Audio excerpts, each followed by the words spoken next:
Good evening. Thank you for joining us.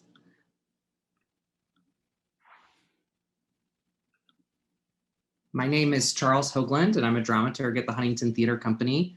On behalf of the Huntington, it's my pleasure to welcome you to tonight's discussion of Tiger Style. Tiger Style is a full-length audio play powered by the Huntington in partnership with GBH. Tiger Style is also supported by a donation from George and Moira Yip.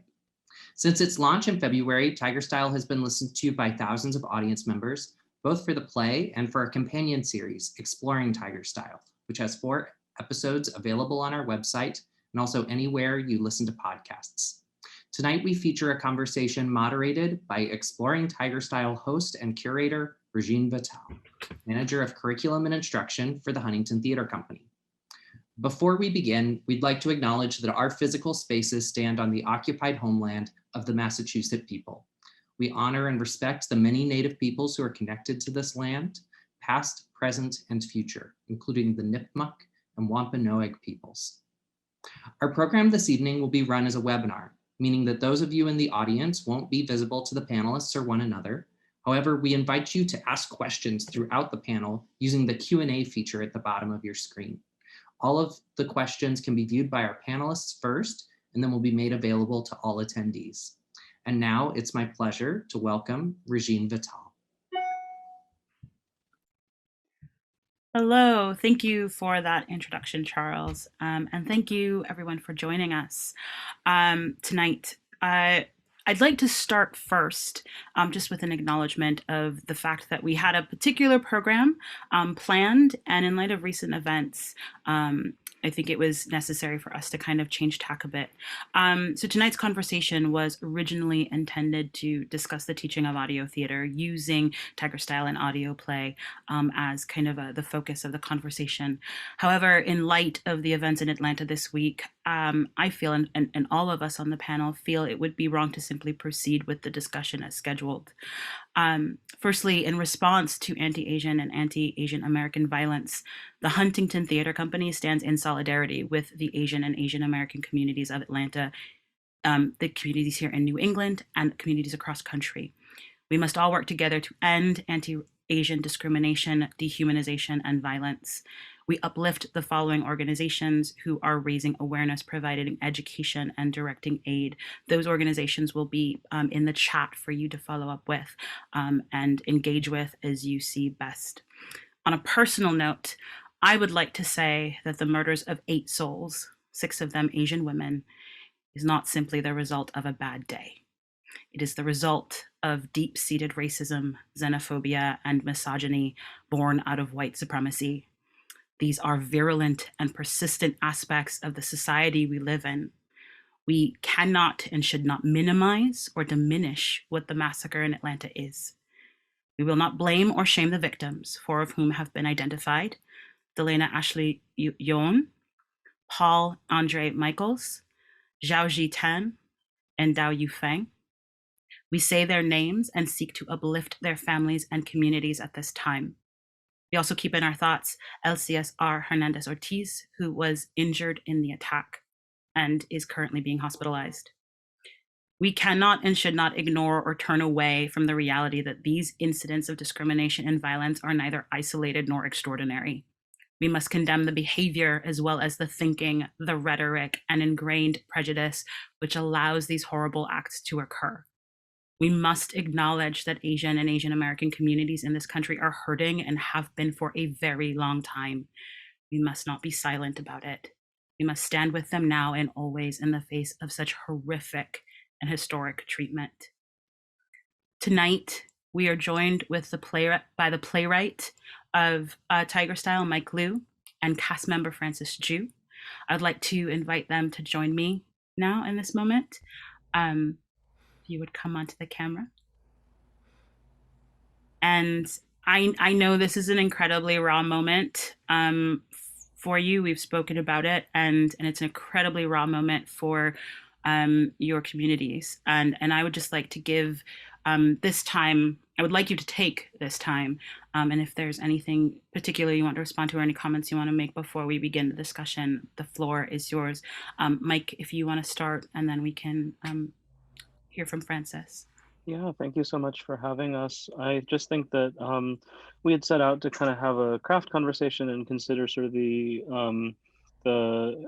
like translation process of taking a play from the stage to audio, but the play is engaging with Asian American identity and with what our place is in this country, which is something that is, you know, flared up nationally today and over the past few years. And so I just think that I would be remiss if not to address kind of the political intentions of the play and how it sits in light of recent events. And so, I'm totally excited to be here and to talk about some of the craft questions that we were going to talk about. But I think that also it's it's art that's made as a political statement within a political landscape, and so I just wanted to address that.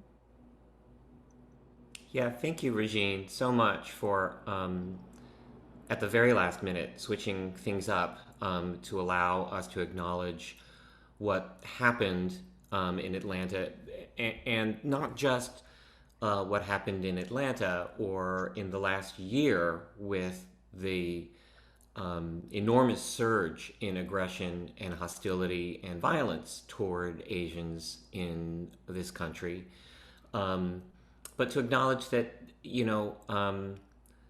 it that this is a context in which people have lived and grown up for a very, very long time, and it doesn't get mentioned that often. I can't count the number of times after we did Tiger Style live at the Huntington, where in the lobby afterward I was asked by all sorts of different kinds of people whether Asians really did experience discrimination. They had no idea.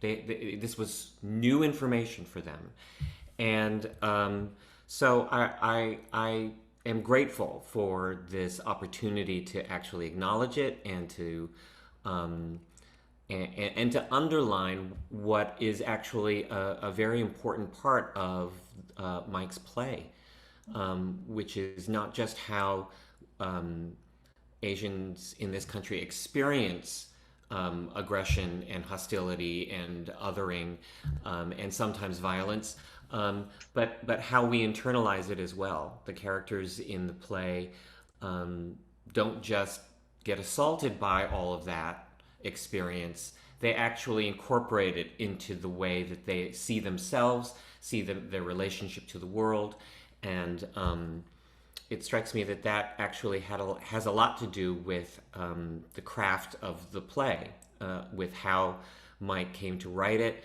how we came to read it and try to understand it and speak it honestly, which was sometimes hard because we don't always acknowledge. We haven't always acknowledged it in even amongst ourselves. We've made excuses for it. We've tried to downplay it, saying that there are so many more horrible things going on to so many other kinds of people as well. And so there have been times when even we have not, I think, taken it as seriously as it needs to be taken in order to move on, to Yeah. be better. So thank you, Regine. Absolutely. And as you said, we're the reason that we wanted to do this fifth minisode is still to play Tiger Style. Mm, But you're right. So many of these themes and these interactions are in the play. mm, Through comedy and satire, the play touches on many themes: identity, immigration, family, and the culture, and culture being among them. And it also directly confronts a lot of these stereotypes about Asians and Asian Americans in the US. And I'm wondering, Mike, as as part of our craft discussion, one of the things that I was thinking about during the podcast, the original Exploring podcast episodes, but also especially again this week, is how the play exists in the world, not just in this current moment, but also at other visceral inflection points, such as the 2016 election during its production at the Huntington, and the fact that we were you and the cast were recording the play and some of the Exploring podcast episodes during the 2020 election. It's not that long ago, shortly after the insurrection, that the podcast was released and out playing. And so I'm just wondering how you think about this play existing in the world as it does that very visceral work in these really kind of insane moments. Yeah, I mean, I think that what is so funny about like theater and comedy is that like theater moves very slowly, and so you can try to write to the moment, but you sometimes end up having a production where the moment is shifted, and yet like a lot of how comedy works relies on you know, like very contemporary references and like surprise essentially, and so it becomes a moving target. And I think that like for me, the overall kind of arc of the play was wrestling with heritage and culture and like sort of generational Americanization of Chinese here, and like that's something that I'm gonna be obsessed with for the rest of my life. And like, and yet, like in terms of the fine tuning of it, like how an audience receives it, like the play was first written during the Obama administration, and for the world premiere, I felt like we had to do a lot of case building in terms of just like highlighting where I was coming from and what we were experiencing. Whereas when it came to Boston, I didn't feel as though the case had to be made as much because there's like this explicit xenophobia that's coming from the administration coming in 2016. And then here, when you think about releasing this podcast during COVID and addressing like yet more sort of xenophobia and now these hate acts, it's like the overall spine of the play remains the same, and yet like how it's received and how the performers tackle it shifts a little bit. And I think that for the playwriting side of things, you just have to pick something that like is complex and nuanced and that's going to, you know, that you have a lot to say about, and just ride that wave, and where it happens to crest is not really up to me. Yeah. Yeah. And that makes so much sense. I'm thinking about the moments in which anytime, you know, in the education department, when we have a play, the easiest way to get it to connect to our students is we have a student matinee. Tiger Style is going to be a student matinee. How do we get the kids to connect to the play in a way that feels tangible and palpable? And most often it's like, you know I go straight to what are the current events? What are the conversations happening in society that they can latch onto, that they've seen like in the news or kind of heard in like the zeitgeist, and how do we then take this theatrical piece that they're going to sit and just watch happen? How do we get them to connect to that? And it's just, you know, this play, you know, I think about what you're saying, Mike, and somehow it remains, it every time that I've encountered it, it has been very much in the moment and in the present, regardless of the comedy, even though the comedy and the satire is probably what is getting people to kind of come in and sit and listen. You know, Francis, as I'm thinking about, you play 4 different roles in the play, I think. And you've had to play, I think, not just in this play, some roles that are kind of oriented around stereotypes, but we've talked about this in like recording of the previous podcast, how this has just been a part of your career in a lot of ways. And I'm wondering how, and again, because this play is so in the moment, how have you confronted or navigated and are currently confronting and navigating these moments where it feels like art is imitating life, is imitating art, is imitating life? Yeah, I wonder if white actors ever confront the question, you know, is my portrayal going to reflect badly on all white people? And I think that's a really funny proposition, because and yet it's what I think, and a lot of my other Asian American friends in the acting community face all the time, and we ask ourselves that all the time. And so I know a lot of young Asian American actors who only want to play heroes. They don't want to play bad guys. They don't want to play supporting characters. They want to be leads, and they want to be beautiful, and they want to be noble.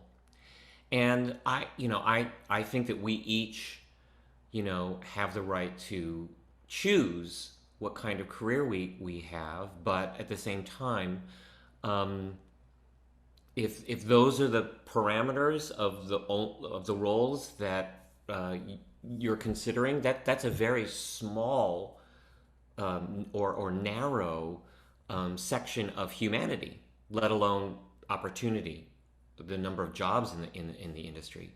And so a long time ago, I think, not being, a tall, gorgeous, typically leading manish kind of guy, I think I knew right away when I started acting that I wanted simply to be a human being, and that meant that I could play servants, I could play immigrants, I could play people with accents, I could play bad guys, good guys, because all of those are human, as long as what I was portraying um, was allowed in the context of the project to have that humanity. Now, in Mike's play, where I'm playing 4 different people, and particularly in an audio play where you don't get to see the fact that the actor is even Asian. I mean, how do you how do you communicate these very specific Asian characters, and some of which are consciously playing with stereotypes in order to demonstrate how ridiculous those stereotypes are. And then I think this is just my opinion, and I've never said this to Mike. I think that in some ways Mike has written some of the characters who aren't aware that they are actually fulfilling some of the stereotypes that are thrust upon them. That they and then are made aware of them. And so then how do you cope with that? So it's difficult, especially when you don't have your physical performance, visual performance, that is, to communicate all of those different layers. But at the same time, there's something about an audio performance that allows the listener to do a lot more of the imagining, that I think was where I landed, and how I became confident that I could even attempt to do it. Play 4 different characters, first of all, 4 different Chinese characters, and none of whom have typically stereotypical Asian accents, and that the audience would get it. Like Mike said, though, you can't worry too much about whether the audience gets it or not. They're going to bring whatever they bring. They're going to be whoever they are when they listen, and you just have to trust that your intentions are good enough. Yeah, definitely. There's something Francis said, Mike, that I actually am now interested. When you were creating these, are there any of these characters that maybe didn't realize that they were, as you were writing them, you were thinking this person is acting this way, but doesn't realize that they're fulfilling a stereotype? I'm like wondering about that.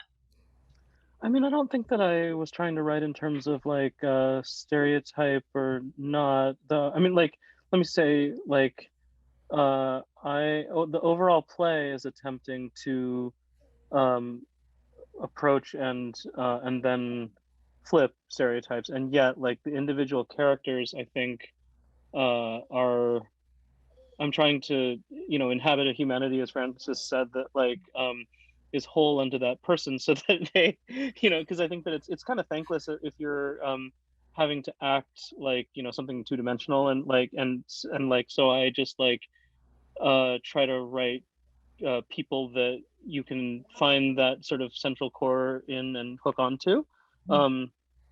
And yet, like, there's aspects of their characters that do like, refract on these representations. And so I know that's a little bit of a slippery answer, but I think that like I'm splitting out my consciousness, and like, the sort of the author in me that's trying to tackle this thematic stuff is doing one thing, and then like the sort of humanist in me that's trying to create playable action for actors is doing another thing. Yeah, it's and of course that makes sense, right? Because there's like, in a way, that's like the author version of you has like a not a theoretical thing that they're trying to work out, but it's, you're constructing a world, and those things have to fit in a way that's like a puzzle. And then, but these people need to be complicated and not necessarily fit into like, they're circles. Let's not force them into the square, right? Or things like that. And as I'm thinking about this, I'm thinking about what Francis said about when it's visual, there's embodiment is the thing that I'm thinking. Every time I hear like, these are human beings, these are human characters, and there's so much about being human that is literally, that it is about the body. Like, if you hit me, I will feel it. If you cut me, I will bleed. All of a sudden, I feel like I should be quoting Shylock from Merchant of Venice. But as I'm thinking, as we have this conversation about these very real people existing in a world that sees them as one thing when they want to be much fuller, complicated beings, embodiment on the stage feels really important to a lot of that work. And so, taking the piece and turning it into a podcast where it is just the sound. And you're right, the listener has to do so much more imagining. And you just kind of have to trust, you have to meet them where they're at. But I'm wondering, do we think, and this might not be phrased the right way, but does the work of the play, then, the way in which we want the play to operate in this world, not just as satire or comedy, but as social commentary, do we think that as a podcast, that forcefulness is still there? I still know every time I didn't see the live production of Tiger Style, but like between production photos and and just archival footage, it's quite stark, it's quite big, and it's quite direct. Do you feel that the force of the project is still there, even when it's just in the headphones, in the ears? And anybody can take that to begin with. Personally, I think that's part of the virtuosity of Mike's writing, is that these human beings are so clearly who they are, and are at a point, we meet them in the play at a point where they are ready to say exactly what they mean. And so, while on stage, we got the pleasure of challenging people. Walking out, they see this, and they make certain assumptions. And then I get to break those assumptions, which disorients them, and suddenly they have to watch the play differently. They have to look at Asian people differently. With the podcast, they're constantly being reminded, oh, these people are Chinese. Oh, but they live in America. Oh, he was born in America. And so I think that the challenge is slightly different, but it's still challenging people to imagine that these are actually Chinese people who are living in America, having this experience, and that, I think, is part of the gift of Mike's brilliance in this play. I do think that there's I think that my plays are very heavily audio, and like they're verbal plays, they're articulate people, and it's it's a pretty free flowing like verbal repartee type argument. And so one thing that I appreciate about the audio is that there's an intimacy there where you're kind of like in the shoes of these characters in a way that, like, when you're seeing it physically, you're maybe at like a little bit more of a remove, but then also you hear every word. And I noticed that for this play in particular, that acoustics of the theater space mattered, and that actor line delivery, like I remember Francis probably remembers too, how like we were at the O'Neill and I was saying, like, you need to hit the ends of your lines because you're going to screw over your scene partner, because it loops back, and if you don't hit the end of your line solidly, then like you're stranding them later. And I think that, like, with the audio format, you're following that argument. You're kind of essentially in that person's body in a way, and following, like every sort of turn of it. So I feel as though people are attuned to it in a way that maybe in the physical production that you could space out or you could escape a little bit more. No, that's like so this is interesting because one of the things that I was thinking about when I was like, okay, we're going to talk about audio theater and like the craft of that and how do you teach that and how do you like work on that, and what it's making me, and this is me completely nerding out, so I apologize in advance, but studying early modern theater kind of theories, like and people who thought the theater was sinful and horrible, they thought one of the ways it was terrible was that audience members would be infected through their senses. So they would see the thing and that would corrupt them. It would come in through their eyes and corrupt their bodies. The sound would come in through their ears and corrupt their minds. And if there were smells or like, tastes involved, anything that touched you, like literally that sort of, that it was infectious. And that's why it was bad. And they didn't want audience members to go to plays. That's why the theatricals were anti-theater. That's shocking because that's the same as what people said about rock music and video games and dancing. Yeah. It's that, passionating is one of the things they would talk about. To watch somebody be impassioned on stage would infect you and you would have that passion as well, or that sort of like humoral theory, like the humors kind of like move about in the air. It's like weird germ theory in a lot of ways, moves about in the air, and that's how it gets into you. And that's how music works, right? That's why you want to dance, because it's infectious. And so theater would be the same thing. And so now I'm thinking of like, what Francis just said and how you've just talked about it, Mike, having those headphones in your ears, the intimacy of that, how that sound is so close to your mind as well. And the idea that the audience is kind of challenged with an audio plays, oh, right, they're Chinese, but they live in America. It's like the ideas are somehow reinforced and reflowing through in a way that just seeing it doesn't complete, if that makes any sense, the way that I'm thinking about that. Another way of educating the folks.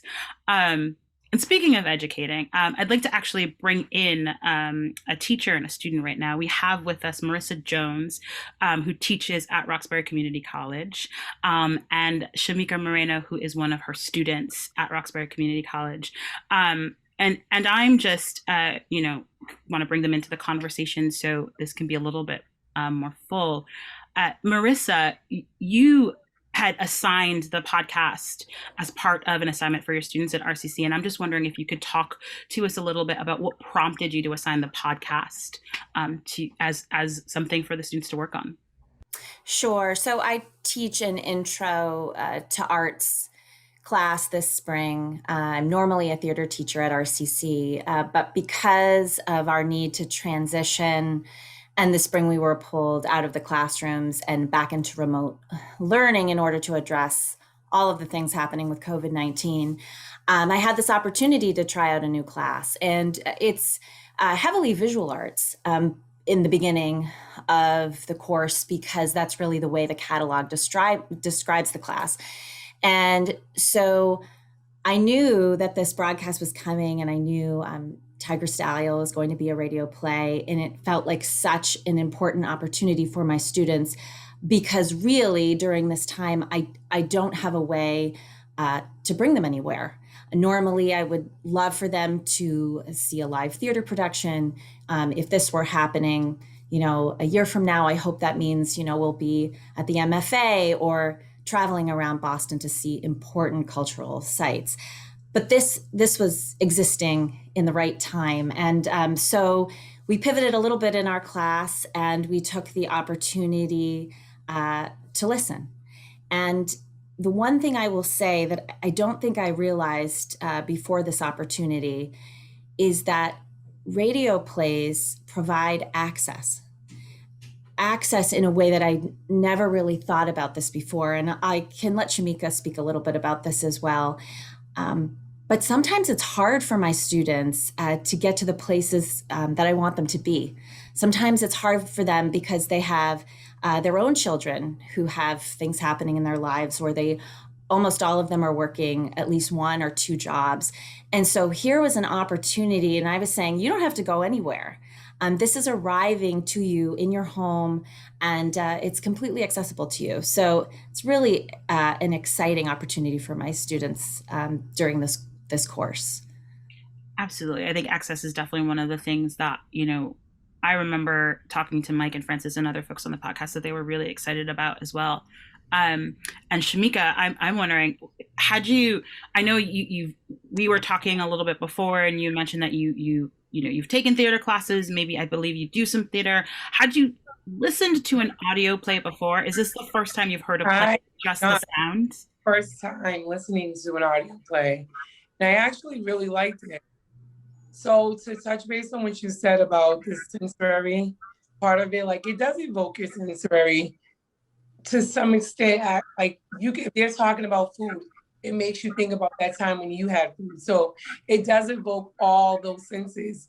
And I mean, it sounds crazy, but like when she was talking to the boyfriend, she's like, I'm educated. I have this going on. And she's not hearing him that I still don't want to be with you. Even with all that, I don't want to be with you. But she's like, but I have everything. And it's like, it's relatable because at some point in your life, there's something you were trying to convey to someone. And no matter how you conveyed it, they just weren't receiving it. So you can visualize it. Even though it's audio, it's relatable. No one can say I can't relate to trying to prove a point. So I like that aspect of it. I'm like, oh, I've been there. I've literally been in this situation. So I like that aspect of it. And then it was funny because like he said, there was no Asian stereotypical accent. So you technically didn't know where they were from until you heard them talk about traveling back to their homeland. So you were kind of left like, are they American? Are they not? And then they were mocking it themselves. So then it made it even more confusing. But I liked it because for someone like me, I'm an introvert. If I don't want to go in the theater, I can still listen at home. I can have a listening party. It becomes a whole nother thing. I think even when COVID's over, it would be interesting to see how people explore listening to it. If they just listen to it on their own. Because for me, I listened to it while I was at work. I'd have one ear part in and I'd be doing my work. And I'd laugh and people would be like, okay, she's laughing. Laughing. Because I wanted to listen to the play. And it was kind of sitcom-y, but not in a cheesy way, more in a like entertaining. Like I was getting the puns and everything. And it's like, it made me want to like hear more, like a good book that you can't put down and you want to hear the rest. So for me, I liked it. It was very engaging. Even though I didn't have a visual, I came up with my own visuals. Yeah. It's actually the reason why I invited Shameeka to speak with us this evening. Her responses were so great. And of course, I had set up an assignment where, they obviously had to listen and then really reflect on what they heard. And Shameeka talked about this opportunity to use her imagination in a way that wouldn't happen if she were in a live theater space, where she had to actually engage a little bit more because she had to think of those characters. She had to set the dining room table, so to speak. And so that engagement just opened up so many interesting responses from the group of students, none of whom had ever listened to a radio play before. And all of them, every single student response said, yeah, I'd do this again. In fact, I think I almost like this better than going into the theater with you, so it's great. Yeah, it was really great. That's amazing. It's like the teacher in me is like super happy for you, Marisa, and the actor in me is like, but I miss in-person performances. So I know.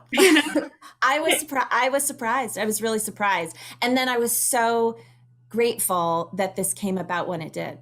And that we had the opportunity to explore this type of theater, this kind of acting in a way that was new and different. It's really quite wonderful.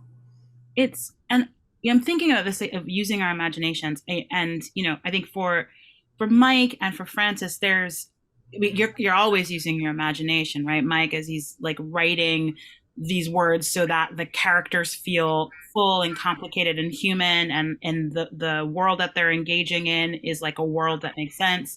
And when you're an actor and you're in the rehearsal room and you're trying to build out this world and flesh out these people beyond the words.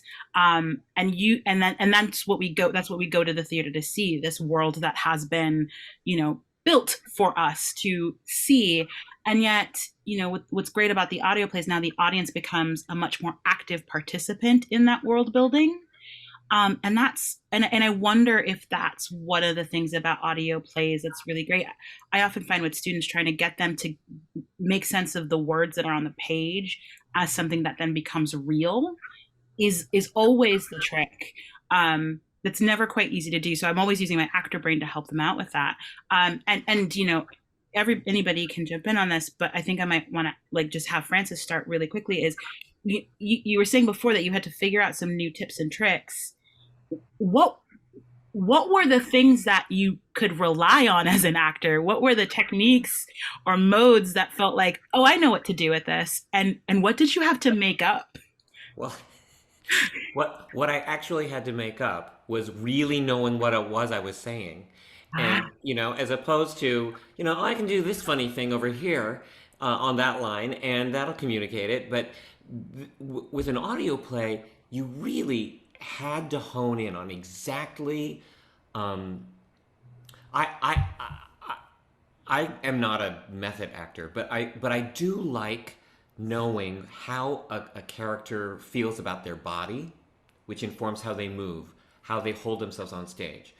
And so when I applied that to an audio play, it was something that I actually hadn't considered before, which is, how does this character feel about the sound of their voice?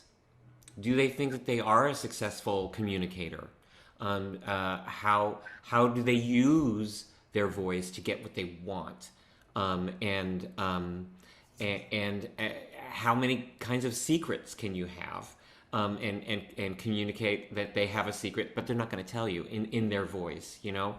I think that part of what's great about theater generally, but also about audio plays in particular, is that our bodies don't know the difference when we're crying because we're acting, or we're crying because we're watching a play, or we're actually at a funeral and we're actually mourning. Our bodies don't know the difference. So our bodies learn something in theater when they're doing when you're experiencing something in the theater. And with an audio play, because your imagination is so activated, I've started to think that you're changing. You're right. You're absolutely right about how dangerous theater is, because it is changing something in you when you are having to imagine these people.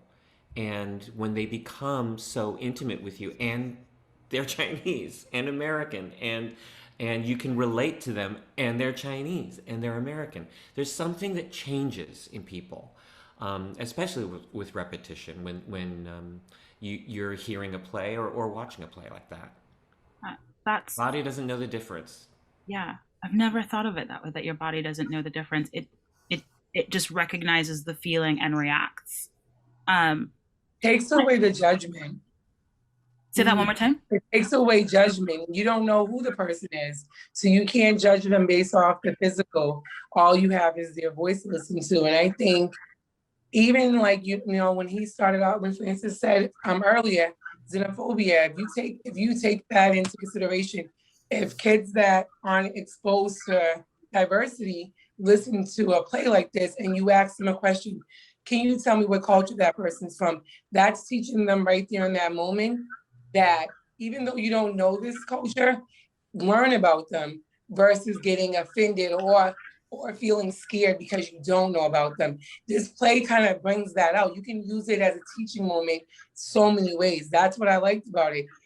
Even if you don't know anything about the Asian culture, and I do have Asian friends that do downplay how they get treated. And it's sad because they get treated just like me as an African American.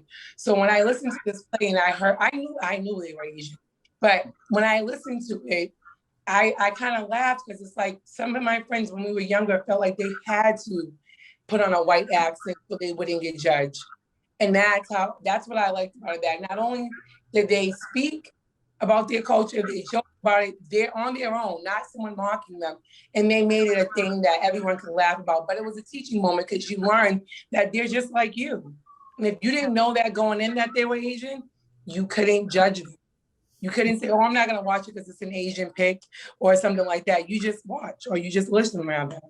Yeah, no, I love that. And like, between what you've just said, Shameeka, and what Francis has just said, again, I think I may be agreeing with Marisa that maybe audio plays are the way to go, because I'm thinking of how, and it's not so much that you want to center yourself in the story, but because you are in this way so much more intimately involved in the story, because you have to now really not just what Francis just said, I really needed to know what I was saying.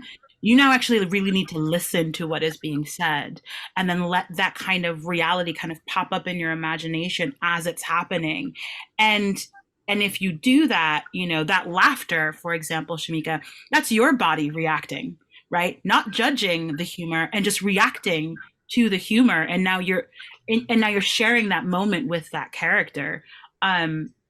Which I think, Mike, that's what you want, right? I think that's the dream as a playwright. Yeah, I don't know. Yeah, what do you definitely. think? Yeah, absolutely. Yeah, What you're saying. Yeah, and so yeah, that I'm like, yeah, I think maybe I'm like, I've been convinced. Marisa, you actually had mentioned a question to me that you'd wanted to ask Mike, and I definitely want there to we're going to open up to some Q&A soon. I know we've got a couple of people who are listening in, so if you have questions to those who have joined us tonight, please feel free to put them in the Q&A or to pop them in the chat. But I know Marisa, you had a question, and so I wanted to let you have a moment to ask Mike and Francis what you were thinking of, and Shameeka, you as well, if you have a question. Thanks, Regine. It's interesting because Mike touched on this a little bit at the beginning of our conversation. And this is the way the world is just changing so rapidly, right? And we are all just trying to keep up. And one of the things that I really appreciated, and back in 2016 when the Huntington had the student matinee of Tiger Style in the theater. And by the way, it was very well received. I would say arguably the favorite of the season that year for the students. There's been a couple updates since that time. There's of course, acknowledgement of COVID-19 around the time when they're planning to go to China. And then there's a really great line, in the therapist's office. And, we've got Crazy Rich Asians now. So we've solved that problem, so there were a couple really key updates. But I wondered, especially in light of everything that's happened in the last week, if at any point in time, Mike, you considered a really addressing this issue of the exponential growth in violence, discrimination, and hate crimes against Asians specifically. And is there a place for that in Tiger Style? Because, it is funny. And I don't know how easy or how hard it would be to address this one thing that is sort of happening all around us. I mean, I think that when you get an opportunity to go into a new play and make changes, like I really embrace that. And so when presented with the opportunity to do this podcast, like with any play revival, it's not really, I mean, it's a new play, but you know what I mean? Just like whenever you're bringing a play back, it's like the question becomes, why now and why are you doing it? And what's your lens? And so even though this is only the turnaround of 4 years, like the why and the what are you saying has shifted just a little bit. And so I tried to bring it as far as it could go. But that said, I think that the question of where are Asian Americans in the US and where are we headed is going to be ever present for me and existential for me. And so this play is a vessel for as much of that as I could contain. And then I think that the next play or the play after that is probably gonna tackle that a little bit more head on. So and that's okay, because each play I think is just like a a window into where the playwright's at and what they're thinking about. And like, I wasn't thinking in 2016 about what would happen in 2020. So I can like grab a little bit of that, and then like I'm gonna take some time to reflect on how COVID's affected all of us, and how this anti-Asian violence and sort of really like flared up exterior, like pronounced hate has affected us, and it might be in the next play. Amazing. I do have a question in the Q&A, but I just wanted to check in with Shameeka really quickly. Did you have a question that you wanted to offer to either Mike or Francis before we go to Q&A? Francis, as an actor in this play, what did you expect the outcome to be with it being audio versus a visual? Wow. Shameeka made a great, sorry to interrupt, Francis. Shameeka just wrote this really nice thing about the challenges for actors because you only have your voice. And this was a really key observation for me, and something I actually hadn't really thought about. And I wonder if you could speak to that as well. I think that one thing that I learned a while ago was that I can't control how an audience receives anything that I do.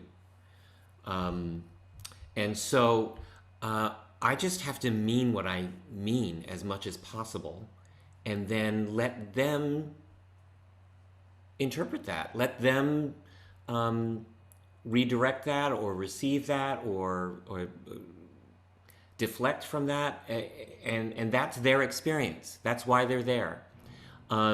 So,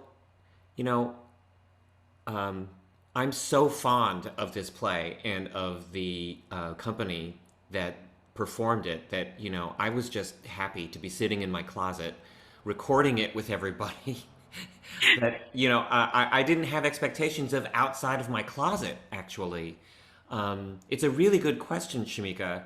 But I think that to be brave enough to do it, I try not to think about the outcome. I'm trying to just focus on this character. And in terms of one character or another where voices are concerned, our director asked us in advance, this is going to be more difficult. Think of different voices, different vocal types. And so we gave him options, and throughout the rehearsal process, and he helped us pick and choose those kinds of voices that helped reinforce what Mike had written about the characters. I should mention that the choice to not use Chinese accents is a kind of political one that I have found that for Asian performers, oftentimes we're asked to put on an accent, and it's like sometimes it's completely put on, and it's like they don't. It's, you know what I mean. It's like you can kind of copy people that or that you've seen before in your family or whatever, but it's not like their actual voice. And over time, if you're asked to do that again and again, it becomes really limiting in terms of the range of what you can do, in terms of how you're seen. And so even if like it might be technically correct that some of the characters would have like some kind of Chinese accent, the play specifies not to use it because just sort of to counter that tide and to get the cast to not rely on old tricks that trap them. And so it made, in audio, it made it even harder, right? Because it would be the easiest thing in the world for you, Francis, to just sort of like, I'm going to slip into this Chinese accent that I've done before, but then like the cadences that you're using are bound by that, and the I don't know, there's like a lot of baggage and history that I'm trying to undo, and yet it does saddle you with a little bit more vocal challenge. I kind of feel like the way you wrote each character, they each had such a specific way of speaking that it really helped determine, how we used our voices with them.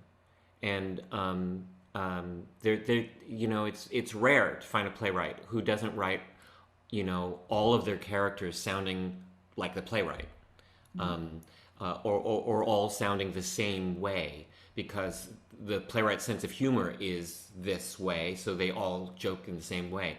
But each of these characters is so incredibly different. Yeah, and this is actually, so we have a couple of comment and a question in the chat, and this is actually a really great segue. First off, Elizabeth Simmons would like to say, oh, loved the observation that listening to an audio play is like inhabiting the character's body. Very cool. Yay, I'm glad. But Elizabeth's question is, she's a teacher, and they are a teacher, and they're working with student actors right now, and they would like to know if there's any advice that you would give student actors who are recording dialogue.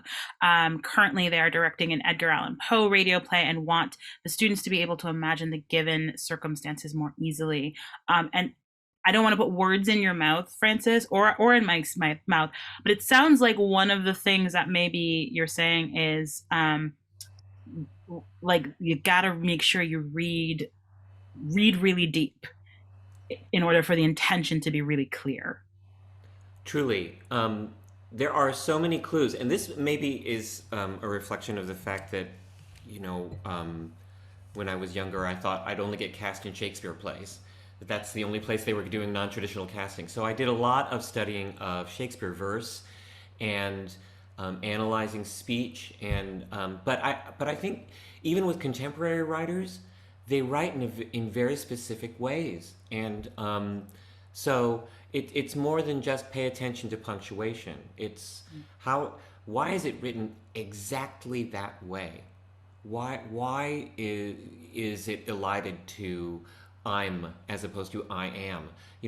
Those kinds of questions can lead to, I think, to some really productive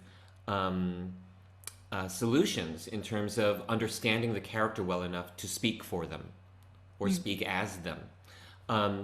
I think Mike would agree, read the words on the page. There are a lot of actors who kind of sort of get the words in there, or they think they know the intention, and so they say it the way that they want to. But most writers really spend a lot of time and effort to craft something that is exactly what it is.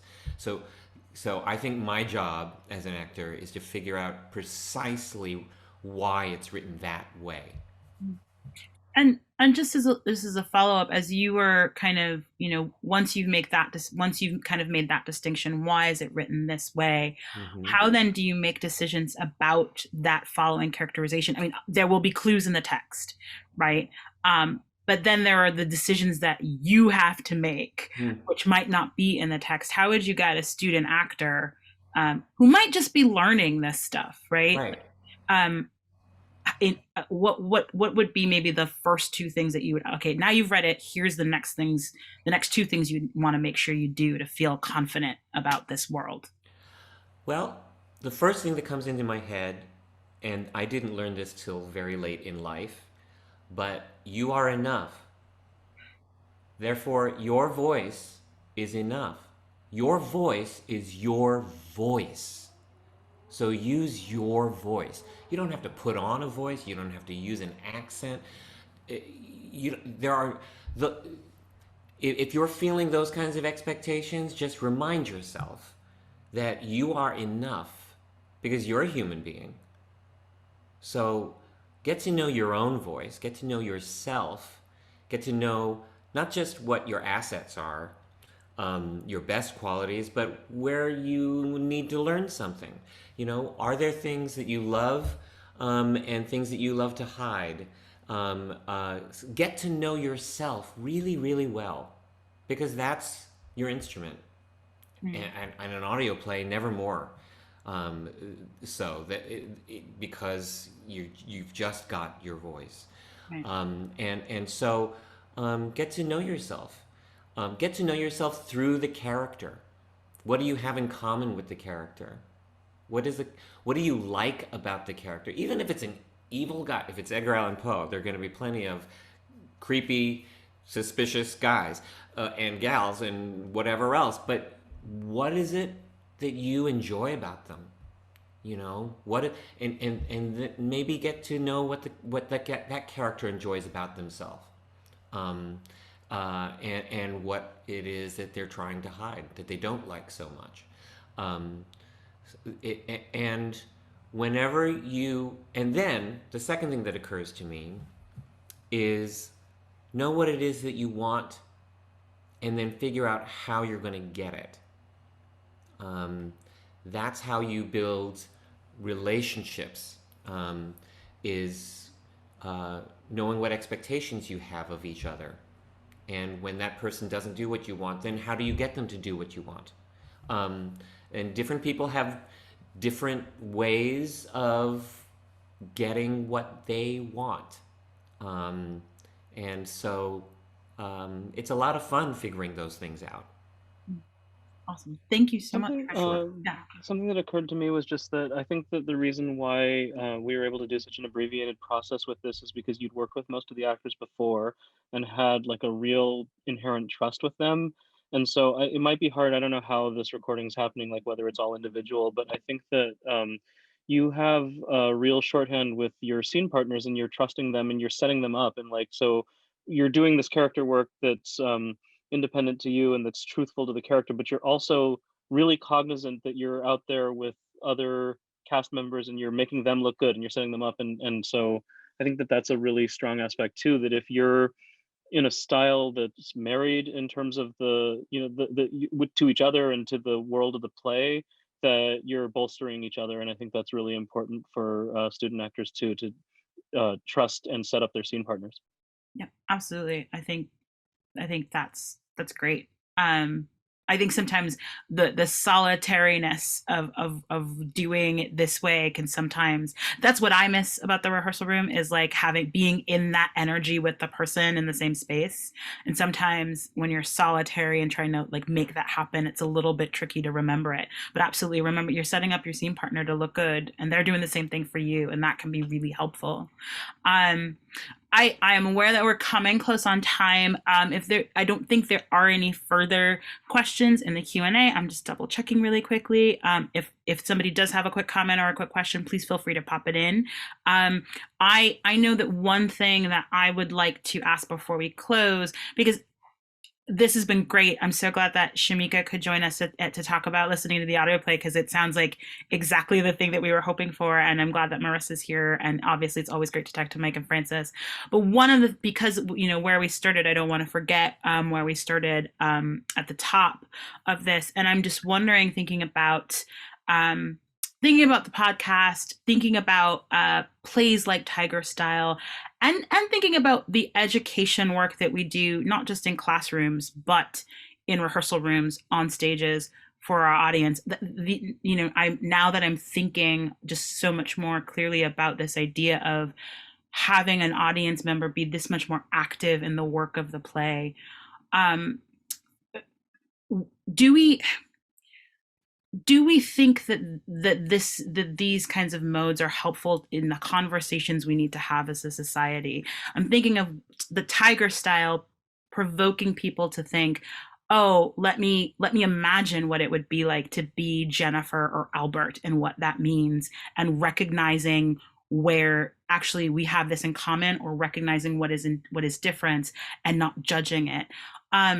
You know, and I think I feel like the answer is obviously yes, these plays help, but sometimes when we're feeling a bit down and depressed and maybe a little bit more negative after really terrible things, I guess the question is, for me, do we want to continue in this kind of work? And Mike, we'll start with you, and then Francis and Marisa and Shameeka, if we can go in that order. I am really hoping that that we enter an age where there's a lot of curiosity and empathy, and I think that that because live theater has become rare, that we are potentially breaking a mode where you go to the theater and you think of it as like a product to be consumed, or like some sort of, you know, high art like thing that you will eat and then leave on the table, and that like I hope that there's like a re-engagement with theater, but that audiences come with a curiosity about other people and an empathy towards other people. And so whether it's through audio plays or just through going back to live theater, that's really what I'm hungering for as we go back to post-COVID world. Yeah, I'm really looking forward to seeing how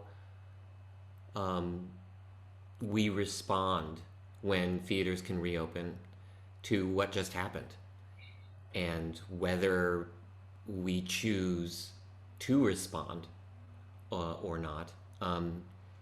But you know, in the context of some very horrible days, I really was looking forward to this chance to revisit Tiger Style again. Partly because I think that whether it's a tragedy or a comedy, whether it's a satire or whether it's very, you know, hyper-realism, it's all rehearsal for life, and it's a safe space to actually commune with other people, and I hope gain some empathy. I personally particularly enjoy Mike's sense of humor, because it's the joy it brings is another survival technique. And I appreciate it on so many different levels like that. So that's what I'm hoping for. Mike and Francis, I just am so appreciative for all the work you have done. And as a white educator who is mainly in classrooms with BIPOC students, this is an opportunity for me to have a play like Tiger Style that is not afraid to address some really key issues directly. And for me, this is important responsibility that I carry with me into the classroom. And I am just thrilled to have had this resource, this conversation, this opportunity to provide access to this world to my students. It's really been tremendous. And I know you're going to be back at the Huntington doing other things when we can all be in person again. And I have no doubt that those productions will rise to the occasion, as this one has. Thank you. Shameeka, I definitely want to let you have a moment as well if you've got any final words. Yeah, I just hope when it comes back to theater, not just audio, that people can take away a different perspective and be more aware. Awareness comes from it. At the end of the day, whether this happened or not, I feel like it still evoked that. That's how I felt when I first heard it almost 3 weeks ago now. I automatically thought, it's sitcom-y, but at the same time, it's funny. It was like the Asian version of Friends, but with a sister and brother. So I like that. It's like dry comedy. So I liked it. And I feel like when people go there and they get to see that it's actually an Asian actor, take that perception away and just watch the play and receive the play. And that's what I hope comes from it. Nice. Thank you so much. This is, as usual, I've had the best time talking about this play with these folks. It's just the gift that keeps on giving, as far as I'm concerned. So thank you, Mike. Thank you, Francis. Thank you, Marisa. Thank you, Shameeka. And thank you to the folks who joined us this evening. This is been recorded. It will be distributed to further teachers, and it'll be available to be seen. So if you had friends who didn't get to see it, tell them to look for it on the Huntington website, because it was a great conversation that we had. And on that note, I won't keep anyone else longer. We've already gone over. So thank you again, and have a wonderful evening. Thank you so much. Yay.